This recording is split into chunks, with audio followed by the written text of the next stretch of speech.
فبعتت لمروان بتقول انا عايزه اتخطب، نوع من انواع الهزار يعني، الكلام ده مظبوط على التليفون بتاعها. راح قال لها خلاص الجهاز انا جاي هعدي عليك عشان اخطفك. جودي جت ومروان جيب العربيه قدام بيت ملك صاحبتها، وجودي خرجت من عند ملك صاحبتها وركبت معاه العربيه، طلع بيها على شارع الجيش، ومن شارع الجيش خدوا يا دوبك مثلا 3 4 دقائق بالظبط، هو المسافه من مكان ما خرجوا لمكان ما عمل حادثه 3 4 دقائق بالظبط بالعربيه. خبطوا العربيه بتاعه القهوه، بس هم ما شافوش انهم خبطوا عربيه القهوه اصلا. هم لما عملوا جم يعدوا كانوا بيعدوا في واحده بتعدي الطريق فما عرفوش يفادوها، فالعربيه لفت منهم راحت داخله في الرمله، عملت عفره جامده جدا، راحت داخله فين في عربيه القهوه الاولانيه اللي هي ماتت فيها هدير. العربيه بعد كده فضلت سحفه مشيت بيهم عشان طبعا كانت على سرعه، فضلت سحفه بيهم بعد ما خبطت هدير، فضلت سحفه جوه بقى في البطيء لحد ما وصلت للعربيه بتاعه القهوه اللي بعدها ووقفت. كان في بنت واقفه برضه على العربيه دي، البنت دي شهدت النهارده في النيابه ان العربيه وهي جايه من بعيد، انا عيني في عين مروان هو اللي كان ماسك الدركسيون وسايق، وكمان الدركسيون كان بيتهز منه بيرجلش منه كده، ما كانش عارف العربيه عايمه منه، مش عارف يسيطر على العربيه لحد ما جه عند العربيه وقفت، ومروان اللي كان سايق هو اللي كان قاعد قدام. دي شهدت دي على فكره، دي جايه متطوعه، انا كمان ما اعرفش المعلومه دي، ده احنا اتفاجئنا بان هي لما شافت الكلام على الفيس ان البنت اللي سايقه هي جت متطوعه، اتفاجئنا بيها النهارده في الاسم ان في بنت جت متطوعه صاحبه العربيه بتقول انا هاجي اشهد معاكم، وانا ما اعرفهاش على فكره، كنت اول مره اشوفها وما جاتش بالكلام ده في النيابه. الست بقى اللي هي عملت الفيديو اللي كانت بتقول لها منك لله حسب الله ونعم الوكيل دي، جت برضو النيابه النهارده واعترفت ان انا ما شفتش البنت. طب انت قلتي وفضلتي صورتي اللي هي كانت سالت، انا قلت على كلامهم هم،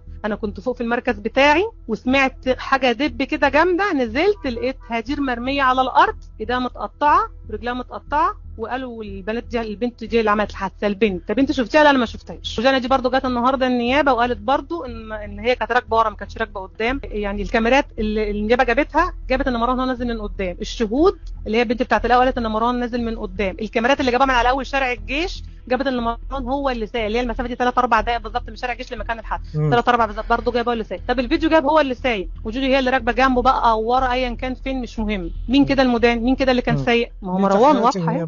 ما هو مروان واضحه اهي، عاوزين ايه تاني يا جماعه؟ يعني هم اصلا يا حبايبي كانوا بيفادوا واحده بتعدي الطريق، ده اولا. ثانيا جانا صاحبه جودي شهدت ان جودي كانت قاعده ورا. الست بتاعت العربيه التانية اللي هي كانوا هيخبطوها جريت بيهم العربيه في وسط عفره كتير، هي بقى ما شاء الله شافت في وسط العفره عينيها في عينين مروان، شافت مروان والعربيه بترجلش منه والدركسيون بيترعش في ايد، شافت كل ده في وسط العفره وراحت من نفسها متطوعه تشهد ان مروان هو اللي كان سايق. الست اللي حاسبنت في جودي وصورتها وحسبي الله ونعم الوكيل فيكي وربنا ينتقم منك، راحت غيرت شهادتها وقالت لا انا ما شفتش حاجه، الناس هم اللي قالوا لي، يعني الناس الوحشين هم اللي قالوا لي ان هي اللي كانت سايقه، انا ما شفتش حاجه. كل الناس شهدت ان جودي كانت قاعده ورا، ومش فاضل غير اني انا اروح اشهد ان جودي كانت قاعده ورا، والموضوع يعتبر خلص. وديتها 1 ولا 2 مليون. جودي بعتت لمروان قالت له انا عاوزه اتخطف، قال لها طب اجهزي وانا جايه اخطفك، كنوع من انواع الهزار. انا والله لما سمعت مكالمة حضرتك عرفت بنت حضرتك كانت جايبة الثبات الانفعالي ده منين وهي مقطعة واحدة حتت. ايه كمية شهود الزور دي؟ ايه كمية عدم الضمير ده؟ ايه كمية البرود دي؟ ولا كأننا بنتفرج على فيلم واحد من الناس بتاع كريم عبد العزيز لايف، عليه العوض ومنه العوض. الله يرحمك يا هدير، حقها لو ما خدتوش في الارض ربنا موجود، عند الله تجتمع الخصوم.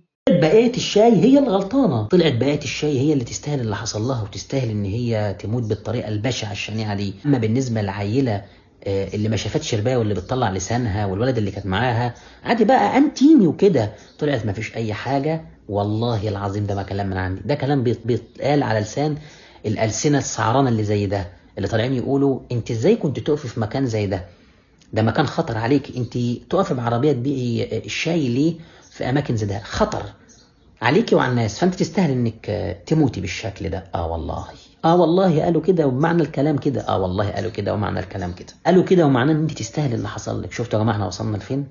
بدل ما تقول بقى هو مين اللي وصل البنت لكده، لا تستاهل، لان الاشكال دي هي من صنف الاشكال اللي بتتكلم الكلام ده، شبه بعض، نفس مش عايز اقول الفاظ، نفس الاسلوب ونفس نمط الحياه. شفتوا بقى بتطبخ ازاي، شفتوا بتتروق ازاي يا جماعه، عشان خاطر اتقال تستاهل اكتر من كده. والله العظيم ما عارف احنا نوصل لفين، مش عارف ربنا هيعمل فينا ايه تاني اكتر واوسخ واسوأ من اللي احنا فيه. احنا بقينا متخصصين في قلب الحق باطل والباطل حق، وبقى صراع طبقي وعين عينك في المجتمع، ولسه